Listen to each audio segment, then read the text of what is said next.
Meus irmãos, graça e paz, amém? Vamos abrir as nossas Bíblias na carta aos Hebreus, capítulo 1.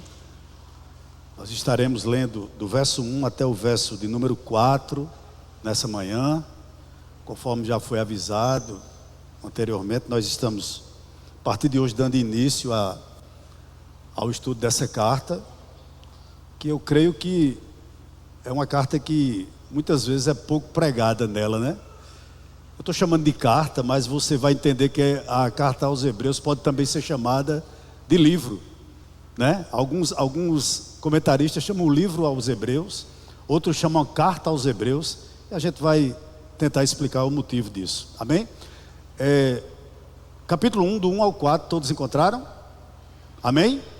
A palavra do Senhor diz assim: antigamente, Deus falou muitas vezes e de muitas maneiras aos pais pelos profetas, mas nesses últimos dias nos falou pelo Filho, a quem constituiu herdeiro de todas as coisas e pelo qual também fez o universo.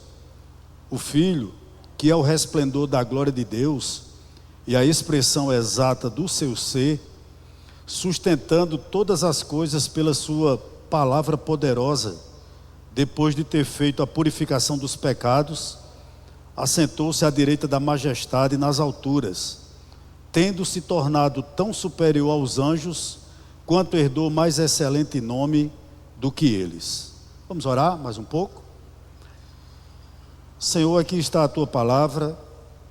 Como nós somos gratos, Senhor, por iniciarmos mais uma semana em Tua presença.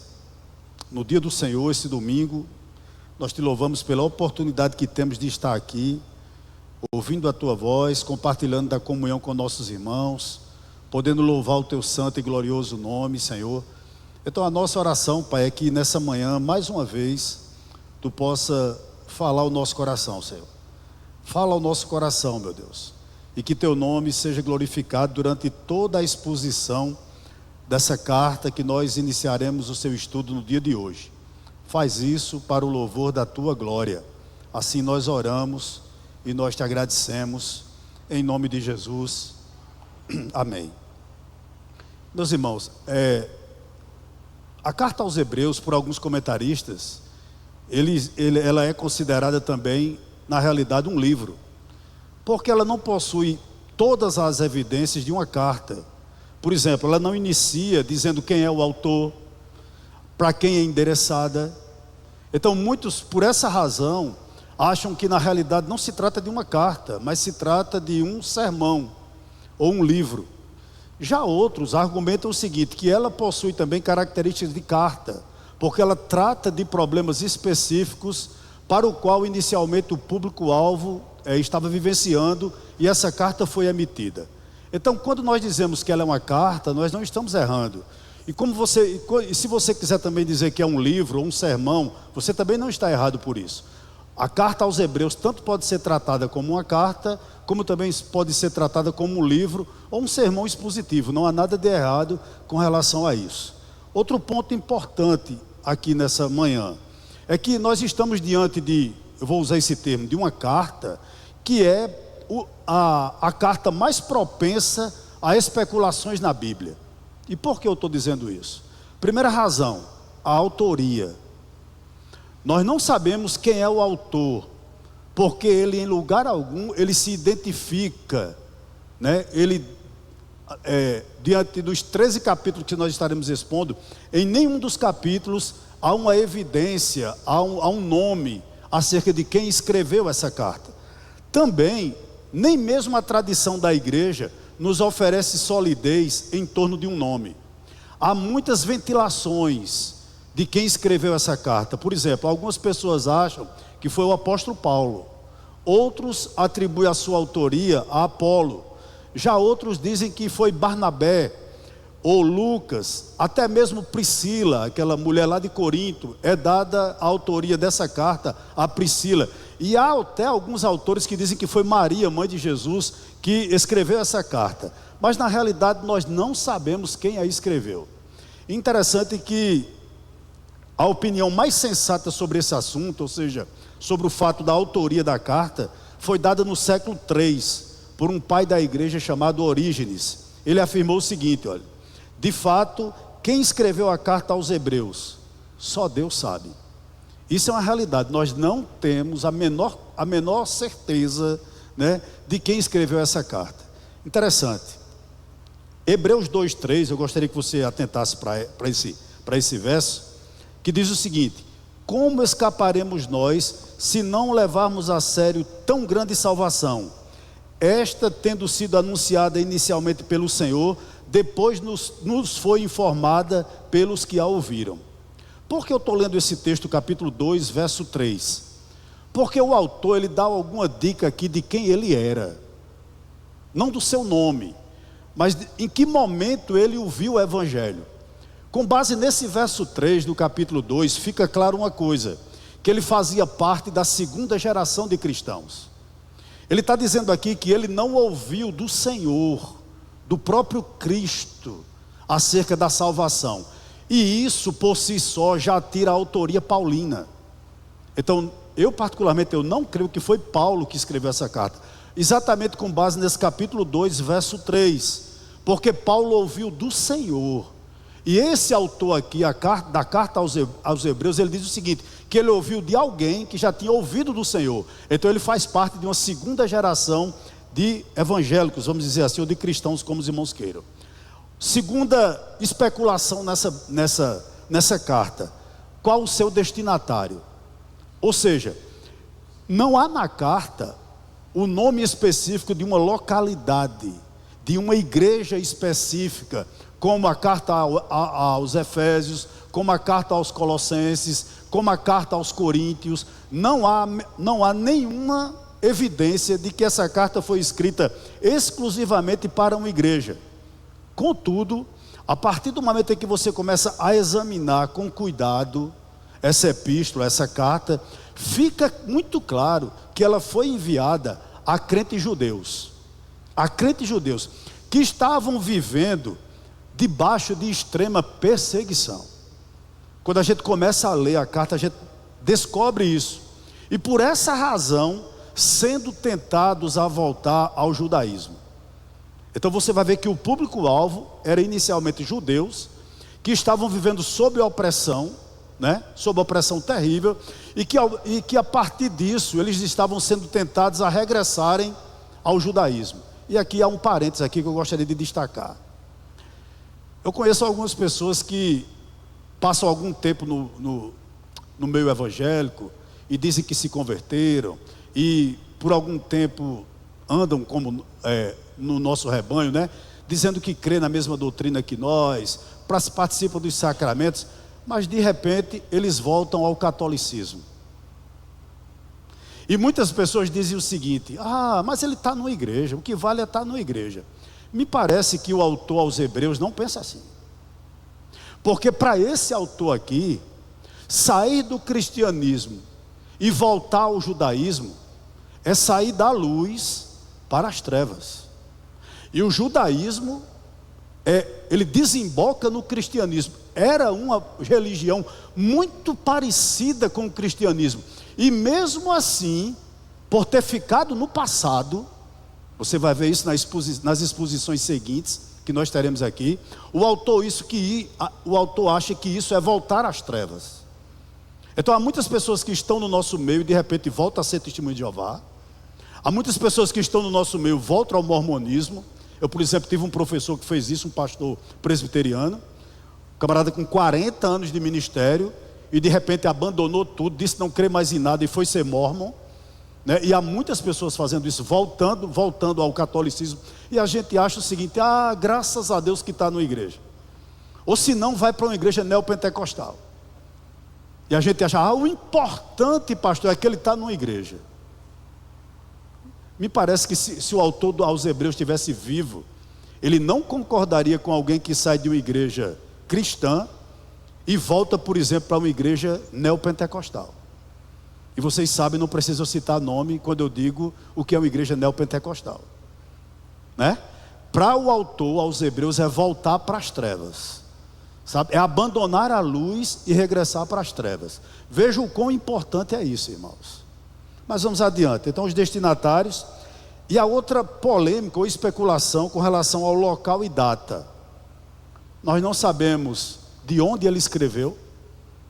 E não sabemos exatamente qual a data em que ele escreveu. Alguns autores acham que foi por meados dos anos 70, porque ele fala muito acerca dos sacrifícios no templo. Então, possivelmente, como o templo foi destruído em 70 depois de Cristo, ele escreveu antes do ano 70 depois de Cristo, porque o templo ainda estava em pleno funcionamento. Então, mais ou menos em meados dos anos 60, essa carta deve ter sido escrita. Quarta observação aqui nessa manhã. Qual o propósito dessa carta? Irmãos, eu tenho para mim que esse autor aos Hebreus se tratava de um pastor, ou pelo menos de alguém que tinha um coração pastoral. E por que eu faço essa afirmação? Porque ele escreve na expectativa que seus leitores não voltassem às práticas antigas judaicas. E a grande preocupação desse homem, sabe o que era? A apostasia. É de repente você ser criado em um lar cristão e abrir mão daquilo que você acreditava. E como isso incomodava esse autor. Por essa razão, creio eu que se tratava de um pastor. Porque ele não concebia no coração dele alguém que teve tanta revelação acerca de Deus, está querendo largar tudo e voltar atrás. E voltar a praticar as velhas ordenanças do Antigo Testamento. Em outras palavras, ele estava dizendo o seguinte: tirem Moisés do púlpito. Tirem Moisés do púlpito e coloquem Cristo. A grande preocupação desse homem era essa. E infelizmente a gente ainda tem muita igreja com Moisés no púlpito. Eu vou dizer lá na frente quando isso ocorre. Quando a gente coloca Moisés no púlpito e tira Cristo. Existe muita gente ainda praticando esse tipo de coisa. Uma observação aqui. Alguns comentaristas chamam a carta aos Hebreus do quinto evangelho. Quinto evangelho. E por quê? Porque os 4 evangelhos relatam o que Cristo fez na terra. Já a carta aos Hebreus registra o que Cristo está fazendo continuamente, ainda no céu. Por essa razão, ele é chamado de quinto evangelho. Mas vamos pensar o seguinte aqui nessa manhã. Como Deus se revelou, irmãos? Como Deus se revela para a humanidade? Por exemplo, se você tomar como base o Salmo 19, verso 1, ou Romanos 1, 20, você vai perceber que existe uma revelação natural nas obras da natureza. Misericórdia. Nas obras da natureza. A revelação natural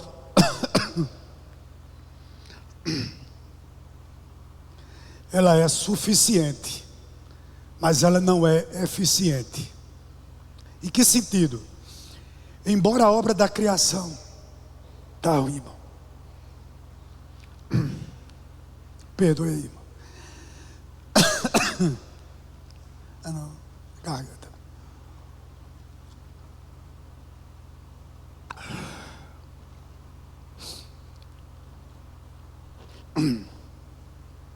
Até a garganta está ficando velha, viu? A situação está difícil. Começou pelo joelho. Aliás, pelo cabelo, né? Desceu para o joelho, agora está na garganta.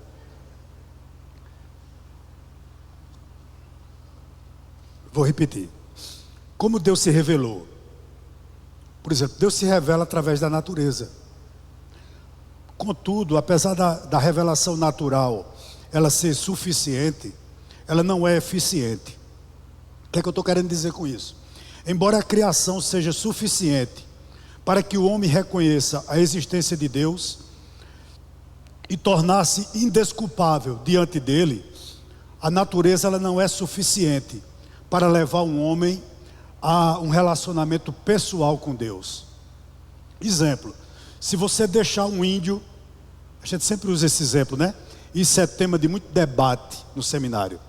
Se você deixar um índio que nunca teve uma presença, nunca teve um contato com outra cultura, na sua cosmovisão, por exemplo, na sua tribo, e nunca o evangelho for pregado para ele, ele vai para o inferno.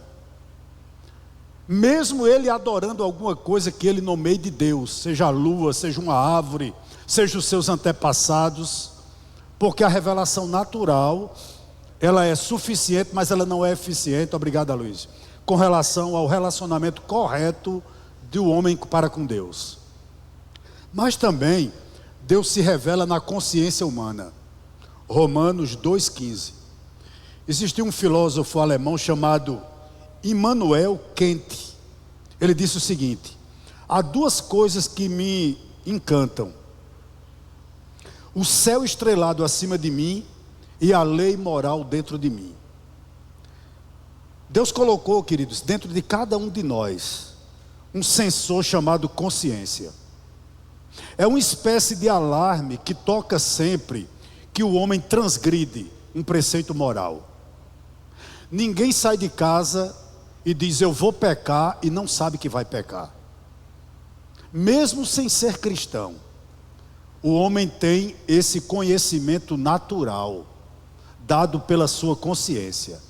Essa consciência pode acusá-lo e ela pode ao mesmo tempo defendê-lo. Porém, em virtude do pecado, a consciência do homem pode tornar-se fraca e ao mesmo tempo cauterizada, sendo portanto insuficiente para revelar claramente a pessoa de Deus. Por exemplo, alguém começa a pecar e ele começa a fazer algo escondido. Eu não estou dizendo necessariamente alguém cristão, né? Pode não ser cristão também. Mas essa pessoa começa a fazer isso de uma forma tão corriqueira, de forma tão deliberada, que ele já não se importa mais. Porque a mente dessa pessoa vai cauterizando, embora o acuse. Mas chega a um determinado momento que parece que nem isso acontece mais. Então Deus se revela dessas maneiras também. Deus se revela na natureza, Deus se revela na consciência humana. Mas o escritor aos Hebreus, a partir do verso de número 1, ele vai dizer a maneira especial que Deus se revelou para nós, né? E do verso 1 ao verso 3, ele vai dizer, vai falar sobre a superioridade de Cristo sobre os profetas. Olha o que diz o verso 1. Antigamente, outrora, né? Deus falou muitas vezes e de muitas maneiras aos pais pelos profetas. Primeiro aprendizado aqui, irmãos, Deus fala. É interessante que a gente entenda isso. Nós não servimos a uma entidade muda. Deus não é um ser silencioso, alguém que está escondido na imensidão dos céus, de maneira alguma. O autor está afirmando aqui no verso 1, que Deus antigamente falou muitas vezes e de muitas maneiras. Quando ele usa aqui a palavra antigamente, ele está se relacionando ao quê? Ao Antigo Testamento, né? Antes da vinda de Cristo. Esse é o tempo que ele está dizendo, antigamente. E quando você abre o Antigo Testamento, você percebe as inúmeras formas como Deus havia falado. Por exemplo, na sarça ardente a Moisés, Deus falou ali. Nos sonhos de José, Deus falou ali. Em visões dadas aos profetas, Deus falou ali. Nas teofanias, por exemplo, a Abraão, Deus se revelou a Abraão, a Ló, não é verdade? Aos pais de Sansão. Irmãos, o maná caindo do céu, será que não era Deus falando com aquele povo? A água saindo da rocha, a coluna, né, que sempre conduzia o povo de Israel pela manhã, a coluna de nuvem e a coluna de fogo durante a noite. Será que não era Deus falando? Com certeza sim. Mas antigamente também Deus falou aos nossos pais pelos profetas. O que é que ele está dizendo aqui? Que Deus falou através de Moisés, que Deus falou através de homens como Malaquias, Jeremias, Isaías, Daniel, Joel, Amós, Obadias. Como Deus falou. E cabe-nos aqui uma primeira aplicação. Todos esses homens antigamente, no máximo, podia ser bom exemplo para levar as pessoas a exclamar: que Deus maravilhoso esse profeta serve. Como alguém se encantou com Eliseu, por exemplo, né? Aquela mulher se encantou com Eliseu e diz: eu vejo que esse homem que sempre passa aqui é um santo homem de Deus. Não é verdade? Se esses homens eram servos daquele Deus Altíssimo e vivem dessa maneira, que Deus maravilhoso esses homens serviam, ou servem, né? As pessoas da antiga dispensação poderiam dizer no máximo isso. Mas qual é a ênfase do autor aos Hebreus aqui no verso de número 1? Que Jesus, ele é superior aos profetas. Porque Jesus, ele vai dizer, é o herdeiro de todas as coisas. Jesus é o resplendor da glória de Deus, é a expressão exata do seu ser, é o sustentador de todas as coisas pela sua palavra. Meus irmãos, como nós estamos distantes desse conhecimento, porque nós achamos que pelo fato de nós termos uma saúde perfeita, é só pelos nossos cuidados. Porque nós acordamos hoje e contemplamos o sol, nós achamos que é mérito nosso mesmo. E o autor aos Hebreus vai dizer que não, é Ele que tem nos sustentado. A gente vai ver daqui a pouquinho isso. Então ele está dizendo aqui, olha, que antigamente Deus falou muitas vezes e de muitas maneiras aos pais pelos profetas. Aí ele vira a chave no verso 2, quando diz o seguinte: mas nestes últimos dias nos falou pelo Filho, a quem constituiu o herdeiro de todas as coisas e pelo qual também fez o universo. O que é que ele está dizendo aqui, queridos? Que a história da revelação divina é uma história de progressão até Cristo. E depois de Cristo não há mais progressão da revelação divina. Tudo que Deus tinha para nos falar, Ele falou até Cristo. E Ele não fala mais no que diz respeito à revelação. Deus não tem algo novo para dizer a nenhum de nós. O que Deus tinha para falar de nós com relação aos atos redentivos dele, Ele já falou e ponto final. Né? Ele não tem nenhuma mensagem nova a lhe dizer, nem a me dizer, porque tudo que ele tinha de dizer ao seu povo, ele disse até Cristo e parou. Eu gostaria que você atentasse para isso. Sabe, o que Deus tinha para nos falar, queridos, Ele já falou. Alguma coisa pode ser nova para você no que diz respeito à aplicação, mas tudo que será pregado aqui na igreja do Médici não é nada novo. Foi nos dado através de Cristo. E nós paramos aqui porque nós não podemos inventar. É isso que o autor está dizendo aqui. Que não há outras revelações após Cristo. Deus falou definitivamente na pessoa do seu Filho. E a Bíblia é o registro dessa revelação. Como a igreja evangélica brasileira precisa aprender isso, irmãos. Que nós não temos mais novidades. E eu vejo muita gente se baseando em visão de anjo. O que é que um anjo tem para lhe dizer? Qual a revelação que um anjo vai lhe dar?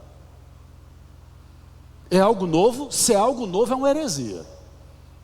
Porque Paulo disse, se até mesmo um anjo pregar outro evangelho que não seja esse, que ele seja o quê? Anátema. E como um anjo pode lhe revelar alguma coisa? Nós vamos ver o que os anjos são, né? Isso é muito sério nos dias de hoje. O que é que eu estou querendo dizer aqui? Que nós cremos que a Bíblia, quando nós a lemos, quando nós meditamos na Bíblia, o Espírito Santo aí sim aplica essa verdade no nosso coração. É isso que o autor está querendo dizer aqui. Deus continua falando conosco, sim, mas pela sua palavra. Deus não... Tudo que você receber de algum pregador, você tem que passar pelo crivo das Escrituras. Se não é bíblico, Deus não está falando. Né? E eu lembro muito de um fato, que nós estávamos em um culto de oração em um determinado lugar, e uma moça, se dizendo usada por Deus, chegou para um rapaz e disse o seguinte: essa esposa não é sua, Deus vai lhe enviar a sua. Aquele rapaz acreditou naquilo, né? E o pastor nunca o chamou para o aconselhar. E eu não sei como ele está hoje, mas ele recebeu aquela profecia como palavra de Deus. Eu lhe pergunto uma coisa: o que Deus uniu, o homem pode separar? E como é que eu acredito em uma profecia que vai de encontro ao que a Bíblia me diz? Porque um suposto profeta usado por Deus veio me dizer. Veja como isso, irmãos, é sério, né? É exatamente isso aqui que o autor aos Hebreus está nos dizendo, que nós não podemos dar crédito a profetas, a líderes, a anjos que nos tragam outras revelações. Nós não podemos dar crédito a esse tipo de coisa. Ele está dizendo que nesses últimos dias, que últimos dias são esses? A igreja do Médio sabe demais. A partir da vinda de Cristo, a terra inaugurou esse tempo. Os últimos dias foi inaugurado na terra. E o que é digno de nota aqui nessa manhã, o autor está dizendo com isso que o próximo evento na agenda de Deus com relação ao mundo, sabe o que é? O seu fim. Deus não tem mais nada de novo para nos revelar. Na agenda de Cristo, queridos, o que é que nós estamos aguardando? O fim do mundo, o juízo final, a volta de Cristo e a ressurreição dos mortos. Ponto final. É isso que nós estamos aguardando como igreja do Senhor. O autor aqui, ele está alertando alguns cristãos que estavam querendo retornar ao judaísmo novamente, de que é o seguinte: não ocorreria mais a morte de Cristo. Que Cristo, queridos, não iria mais ressuscitar, porque ele já tinha feito isso. Não haveria outro Pentecoste, o Espírito não desceria de novo, porque ele já desceu. É isso que ele está alertando aquele povo. Ou seja, os atos salvadores de Deus já haviam sido realizados. E interessante, nós dizemos, irmãos, que temos Cristo, e eu acredito que você tenha, mas eu quero acreditar também que você é satisfeito por isso, por saber que você está salvo, que você foi salvo, que Cristo morreu numa cruz para lhe salvar, e que você não precisa de outras revelações, porque você já tem. Quando você lê a Bíblia, você acredita que é Deus falando ao seu coração. Quando vem aqui alguém, como tem acontecido sempre aqui nesse lugar, e expõe a palavra do Senhor ao nosso coração, nós entendemos que é Deus falando conosco, que eu não preciso de algo fora as Escrituras, que é algo que vem, irmãos, sem base bíblica, para encher meu coração. Interessante, que há cerca de 4 meses atrás, foi um rapaz lá na minha casa, chegou e disse o seguinte, pediu uma questão lá, a gente abençoou ele, e ele disse: eu posso orar pelo senhor? Eu digo: pode orar, vamos orar. E aí ele pegou na minha mão e fez uma oração por mim.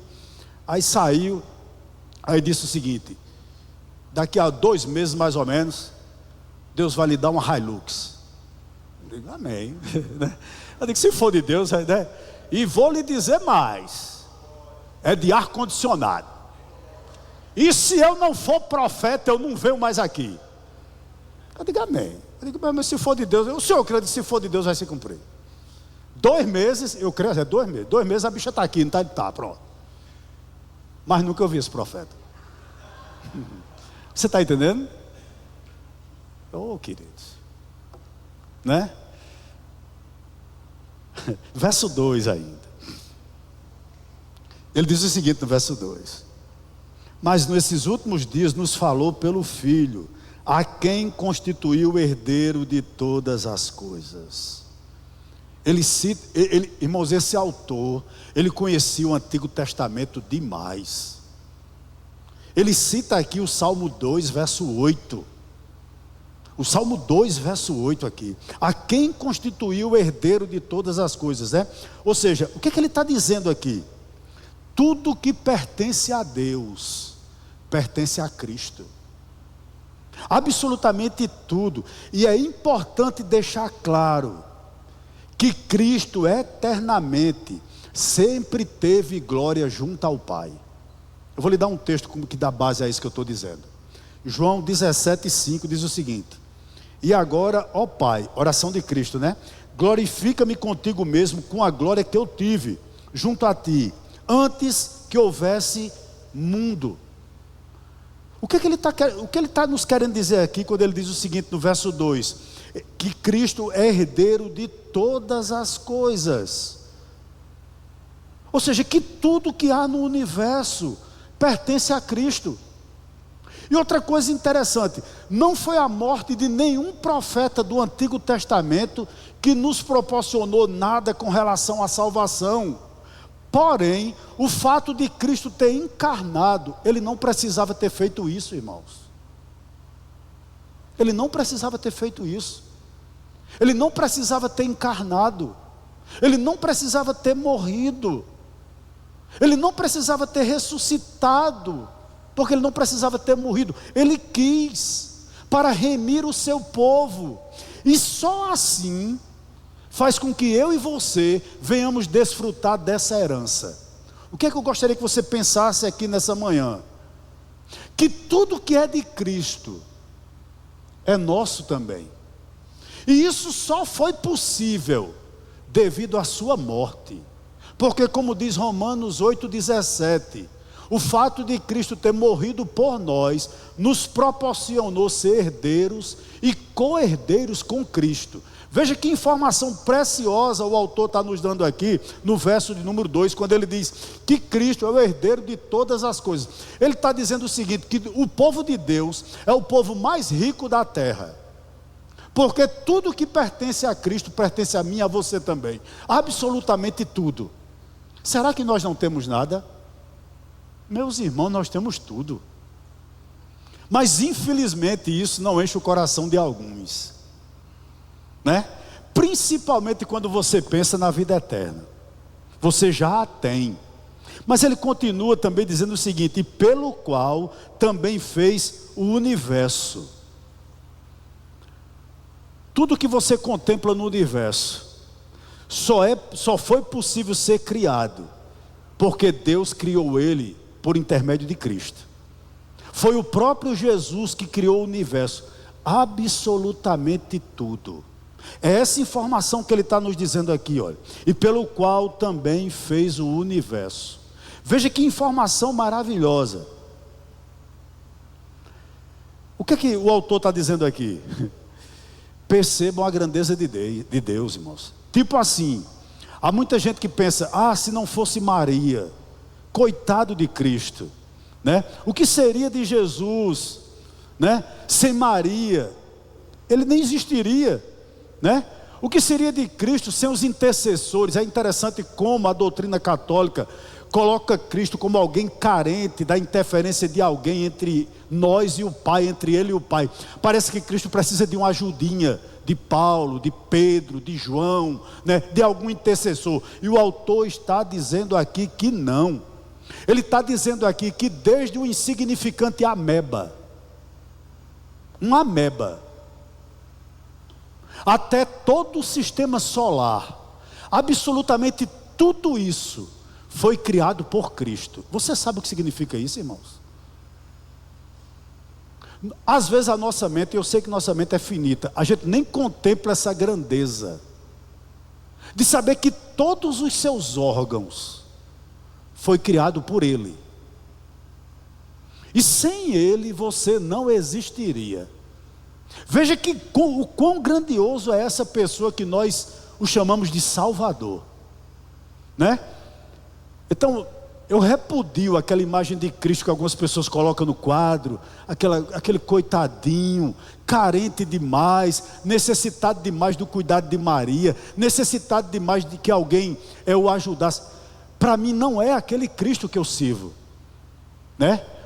Porque o autor está dizendo aqui que Ele é o Criador de todas as coisas. Interessante que João 1,3 diz o seguinte, olha: todas as coisas foram feitas por Ele, e sem Ele, nada do que foi feito se fez. Sabe por que os TJ chegam na casa de algum crente e os crentes batem com a cara na porta dele?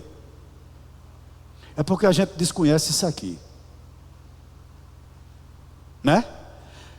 Há muitas pessoas, irmãos, que não sabem refutar o testemunho de Jeová, e eles são extremamente preparados. E eu conheço muita gente que não estou falando das pessoas daqui, quando os testemunhos de Jeová aparecem na ponta da rua, bata as portas. E cristão, viu? Porque se forem debater com eles, não tem argumento. Não conhece, por exemplo, o que está aqui em João 1,3, ou em Colossenses 1,16, pois nele foram criadas todas as coisas, no céu e sobre a terra, as visíveis e as invisíveis. O que o autor aos Hebreus está dizendo aqui, muitos cristãos, irmãos, infelizmente desconhecem, que por intermédio de Cristo o universo foi criado, absolutamente todas as coisas. A gente desconhece essas coisas, né? Versículo de número 3, ele diz o seguinte: o Filho, veja que ele está falando de Cristo, que é o resplendor da glória de Deus, e a expressão exata do seu ser, sustentando todas as coisas pela sua palavra poderosa, depois de ter feito a purificação dos pecados, assentou-se à direita da majestade nas alturas. Eu posso lhe fazer uma pergunta aqui nessa manhã? Para os irmãos, o que é o resplendor da glória de Deus? Pode responder aí, qualquer irmão. O presbítero Fabrício está dizendo, perfeita semelhança com Deus. É verdade. Alguém quer dizer mais alguma coisa? O resplendor da glória de Deus. O que essa expressão significa?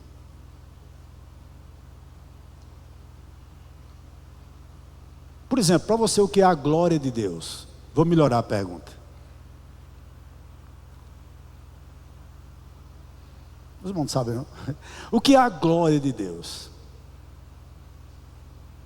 Quando alguém dizia o seguinte, a glória de Deus encheu o tabernáculo, ou a glória de Deus estava em cima do propiciatório. Estão lembrados? Não é verdade? Às vezes a glória de Deus não enchia o templo, não era? O Shekinah, a glória de Deus, ou ela ficava em cima do propiciatório, daquela arca lá, a glória de Deus.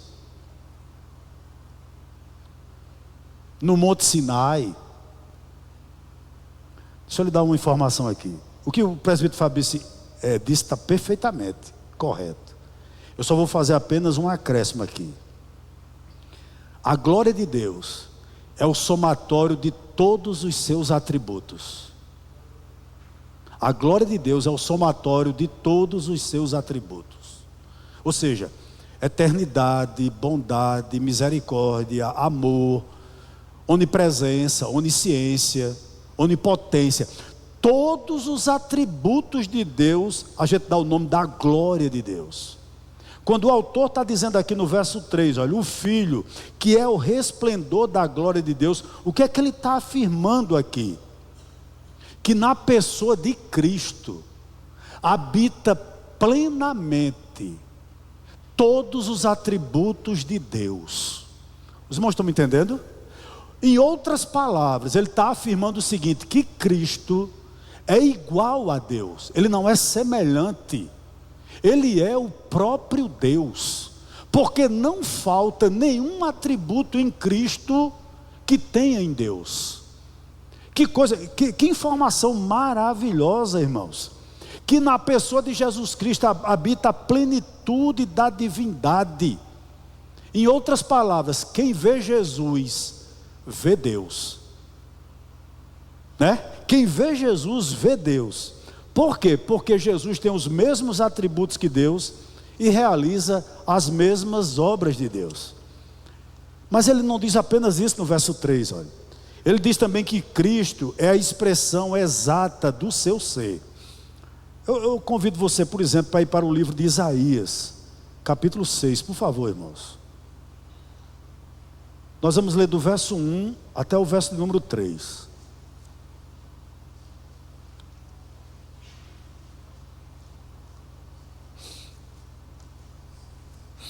Isaías 6, do 1 ao 3.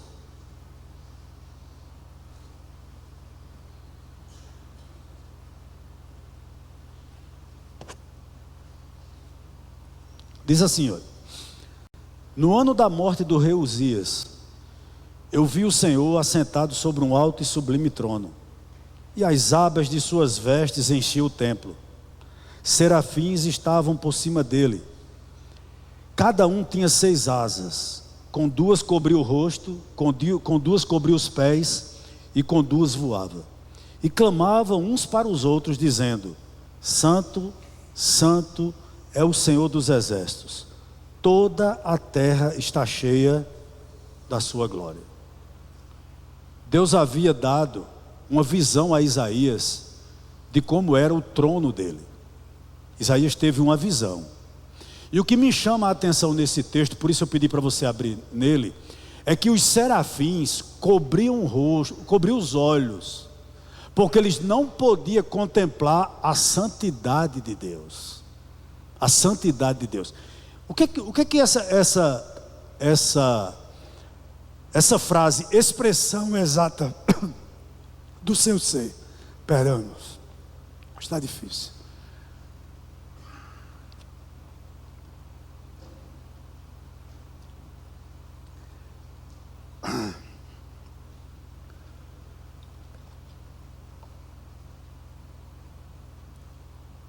Expressão exata do seu ser. O que isso significa?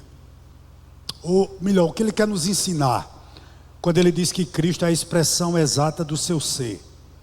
Primeiro, Deus Pai é Espírito. Deus Pai é Espírito. Portanto, nós não podemos contemplá-lo. Nós não podemos contemplá-lo. O que eu estou querendo afirmar aqui? Quando nós chegarmos no céu, nós não veremos Deus Pai. Não tem quem possa vê-lo. Não tem quem possa vê-lo. Porque ele é tão santo que até os serafins diante dele cobrem o rosto. Aí você pode me perguntar: eu vou ver quem? A expressão exata do seu ser. Quando nós chegarmos no céu, nós iremos ver Cristo. E ao você ver Cristo, você está contemplando o próprio Deus. Cristo é o próprio Deus. E você não vai ficar com dúvidas acerca de como Deus é. Porque como ele disse a Filipe: Filipe, quem vê a mim, vê ao Pai. Os irmãos estão me compreendendo? Você não vai ficar com dúvida não. Porque você, quando contemplar Cristo no céu, você vai tirar todas as dúvidas acerca de Deus, porque Cristo é o próprio Deus. Ele é a exegese de Deus, é Ele quem explica Deus. Essas coisas, irmãos, parecem meio complicadas, mas é na realidade isso que o autor está nos dizendo. Quando nós chegarmos no céu, como é que nós sabemos como Deus é? Será simples. Você vai olhar para Cristo e você vai contemplar todos os atributos de Deus. A santidade dele, a onipotência, a onipresença, a eternidade, absolutamente tudo, sem ficar sequer com uma dúvida.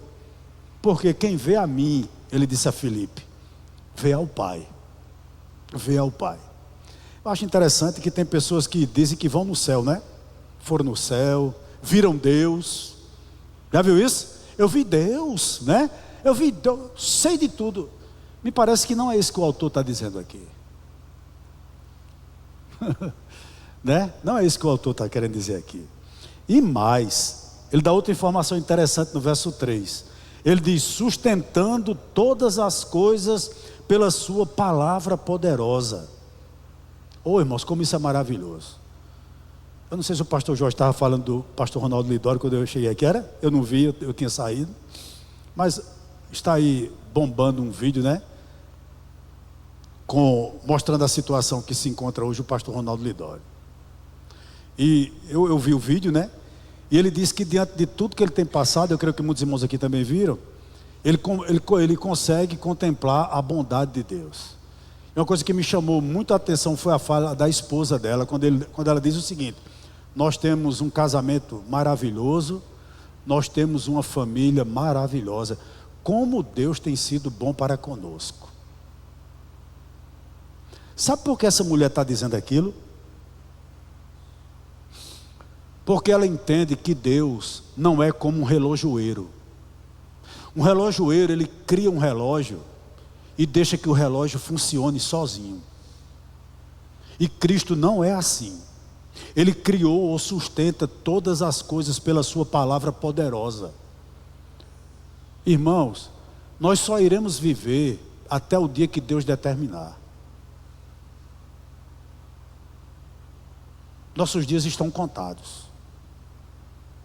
E naquele momento em que a morte chegar para nós, eu creio, irmãos, que Deus vai nos dar um conforto.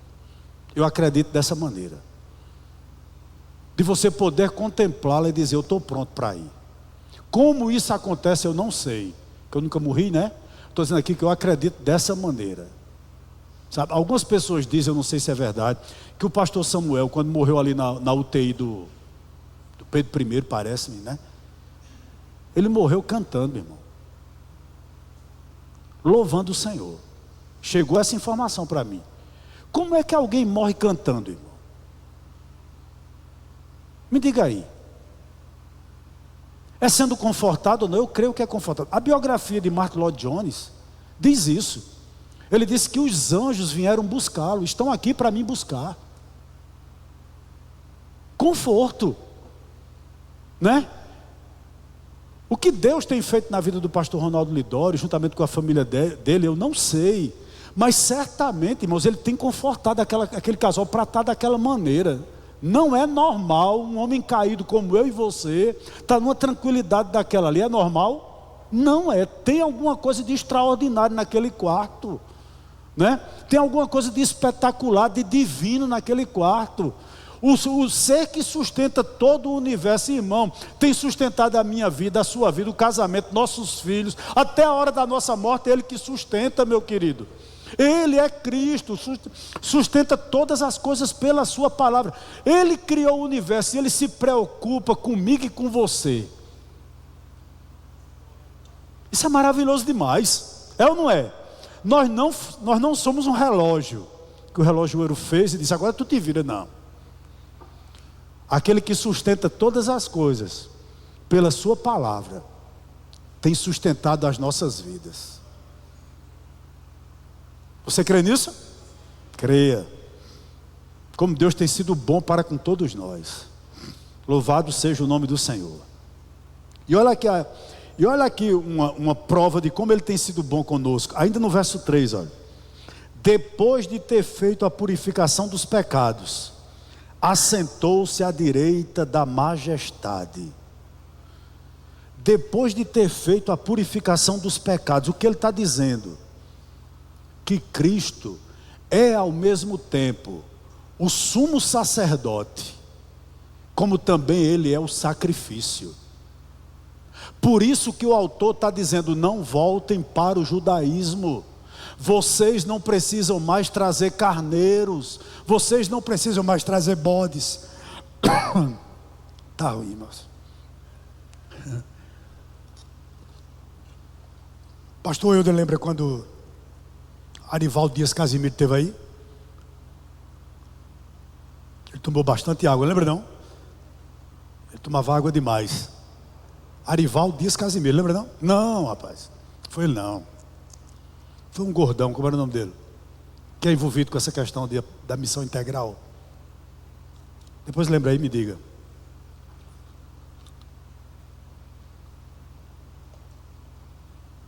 Lembra aí que depois o pastor me diz. Tomava muita água ele, não era? Eu estou igual a ele hoje. Vamos voltar aqui, queridos. Depois de ter feito a purificação dos pecados, assentou-se à direita da majestade nas alturas. Vou repetir. Cristo aqui, o autor está dizendo, é ao mesmo tempo o sumo sacerdote, como também Ele é o próprio sacrifício. Portanto, não precisava mais que as pessoas trouxessem bodes, carneiros, pombinhos para serem sacrificados por ninguém, e o sacerdote não precisava mais sacrificar. Ou seja, a antiga dispensação, o Antigo Testamento tinha cumprido já a sua missão em sombras, mas agora chegou a verdadeira luz, que é Cristo. Ou seja, em outras palavras, o que é que ele está dizendo aqui? Tira os animais do altar, nós não precisamos mais dessas sombras, pois Jesus ofereceu um único e eficaz sacrifício para nos remir e nos purificar de todos os pecados. Meus queridos irmãos, na cruz, isso é interessante demais que a gente pense, Cristo ofereceu um sacrifício irrepetível e ao mesmo tempo a provisão eficaz de Deus para o maior problema da humanidade. Qual é o maior problema da humanidade? O pecado. E Cristo na cruz pagou todos os nossos pecados. É isso que o autor está dizendo aqui. Sustentando todas as coisas pela sua palavra, depois de ter feito a purificação dos pecados, através da sua obra na cruz, não é? Assentou-se à direita da majestade nas alturas. O que significa assentou-se à direita da majestade nas alturas? Me parece que o autor está querendo nos lembrar aqui os ofícios de Cristo. Por quê? Jesus é o profeta por quem Deus encerrou sua revelação. Vocês estão lembrados que Cristo tem 3 ofícios? Profeta, sumo sacerdote e rei. Não é verdade? Como profeta, na pessoa dele, encerrou-se a revelação. Eu vou repetir. Deus não tem nada novo para dizer à igreja. O que Deus tinha para nos falar, Ele já nos falou até Cristo. E pronto, final. E ponto final. Não existem novas revelações, irmãos. A Bíblia foi fechada. O cânon está fechado. Nós não temos novas revelações. Eu não estou dizendo que Deus não pode responder uma oração. Aí é outra coisa, né? Deus pode usar uma pessoa para lhe dar uma resposta. Aí é outra coisa. Mas com relação aos atos redentivos de Deus, alguém que chegue para nós e diz: olha, Jesus Cristo vai voltar tal dia, tal hora. Nós não temos essa informação, nem a teremos. Nem a teremos. Então Jesus é o profeta por quem Deus encerrou sua revelação. Outra, Ele é o sumo sacerdote. E ao mesmo tempo ao sacrifício que se ofereceu de forma perfeita por cada um de nós. Qual é o preço que nós temos que pagar para a nossa salvação? Nenhum. Ontem mesmo, né, houve muitas procissões aqui em Campina Grande. As pessoas foram daqui para a Lagoa Seca, né? Alguns de pé descalço, porque ali eles entendem que alguns pecados são perdoados e que podem alcançar alguma graça, né? Meus irmãos, como o homem sem a revelação de Deus, ele se torna um fantoche na mão de alguns. Como é difícil para o homem entender a palavra evangelho, porque evangelho significa boas novas, e sempre nós pensamos que nós participamos de alguma forma. Se você participa na salvação de alguma forma, não são boas novas, não são boas notícias, porque Ele nos deu isso de graça. É claro que custou o preço de Cristo, mas nós não fazemos nada por isso, ou não fizemos nada por isso. Cristo é o sumo sacerdote, mas ao mesmo tempo ele diz aqui que Jesus é rei, quando diz que Ele assentou-se à direita da majestade nas alturas. Ou seja, Ele é o rei glorioso, assentado à mão direita de Deus, de onde Ele governa a igreja, governa as nações, governa o universo, de onde vai voltar gloriosamente para buscar a sua igreja. Que coisa! E vamos finalizar com o verso número 4. Diz o seguinte, olha. Ele vai começar na realidade a partir do 4, a gente vai deixar para próximo domingo, né? A provar a superioridade de Cristo sobre os anjos. Porque do verso 1 ao verso 3 ele está dizendo que Jesus é muito maior do que os profetas.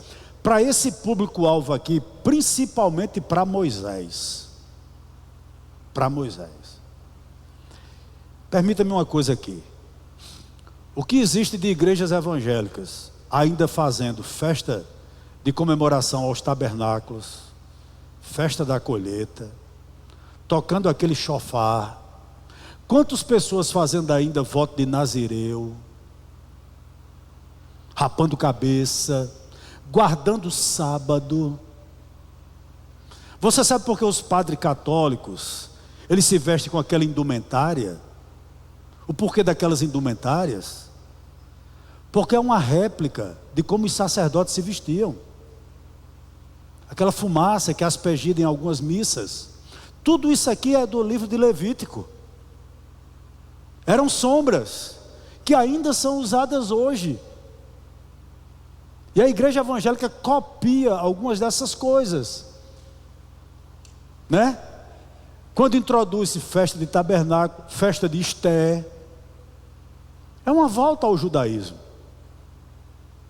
né? Houve um tempo aqui que uma igreja aqui de Campinas, todo mundo rapou a cabeça, fizeram o voto de Nazireu, né?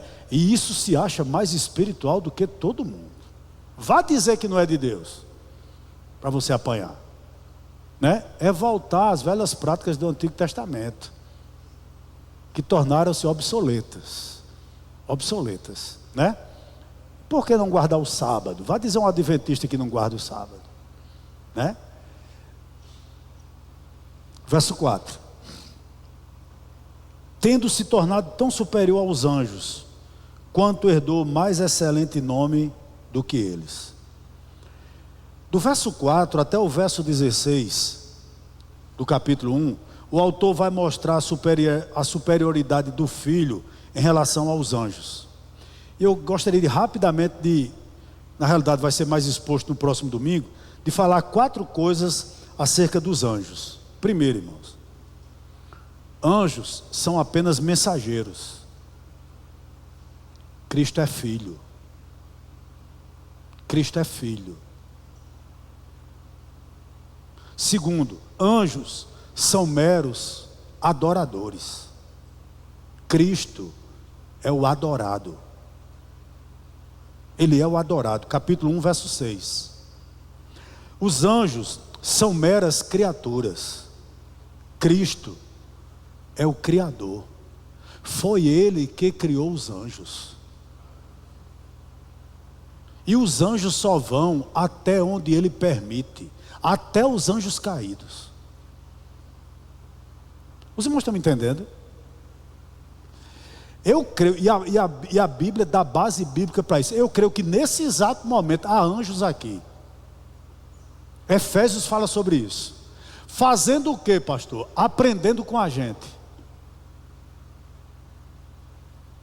Aprendendo com a gente, né? Sim, mas eles são simplesmente mensageiros, adoradores e criaturas.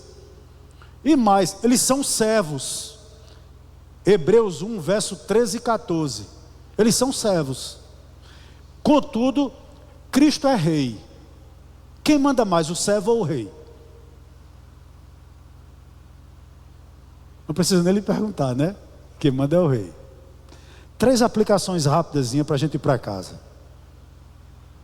Cuidado com novas revelações. Eu perdi muito tempo da minha vida cristã, irmãos, manipulado por pessoas. A pessoa chegava lá em casa e dizia o seguinte: olha, Deus mandou te dizer isso, isso e isso. Tua filha vai enlouquecer. Você acredita? A pessoa chegou para mim e disse: sua filha vai enlouquecer. Deus me revelou que sua filha vai enlouquecer. Deus me revelou que sua filha vai morrer numa sala de cirurgia. E uma das minhas filhas ia fazer uma cirurgia na mesma semana. O julgo humano, por não ter isso, A gente reclama muito, irmãos, de um pastor que estuda, né? A gente deveria reclamar do que não estuda, né? Então cuidado para onde você vai, o que você tem recebido, o que você tem ouvido. E muitas pessoas têm saído do meio evangélico, muitas vezes com problemas psicológicos, por conta de revelações. Segunda aplicação: nós não cremos em culto a anjos, apesar de que cremos na sua existência. e sabemos que eles são mensageiros e estão à disposição da igreja, mas contudo nós não o cultuamos. E terceira e última aplicação: se você já conheceu a verdade, não volte para as trevas. Não volte para as trevas, né? Já foi dito aqui e eu assino embaixo, sabe? Eu não... Interessante. Deixa eu dizer aqui um testemunho e eu vou parar. Quando a gente está com algum problema de saúde, irmãos, você sempre procura pessoas dizendo assim: tu conhece um especialista, por exemplo, em joelho? Aí a pessoa chega para você e diz: tem um médico fulano de tal, ele é bom, ele é bem conceituado. Aí se você ouvisse de outra pessoa: tem um médico fulano de tal, ele aleja todo mundo que vai para ele, você ia para qual? Né? Tem um médico aqui em Campinas que ele era muito conhecido antigamente por cegar as pessoas. Foi para ele cegá-lo, né? Quando dizia fulano, doutor fulano de tal, ninguém ia nele. Ninguém ia, né? Só ia para outro médico que tinha aqui. Antigamente, faz muito tempo isso, né? Você faz isso também? Quando você está com um problema de coração, você não procura, se você puder pagar, o melhor? E não tem nada de errado com isso, é ou não? O mais experiente, o mais competente, não é verdade? É verdade. E por que a gente confia a salvação da nossa alma e da nossa família a qualquer um? A qualquer um. Então não voltemos às trevas, né? Não voltemos, é isso que o autor está dizendo.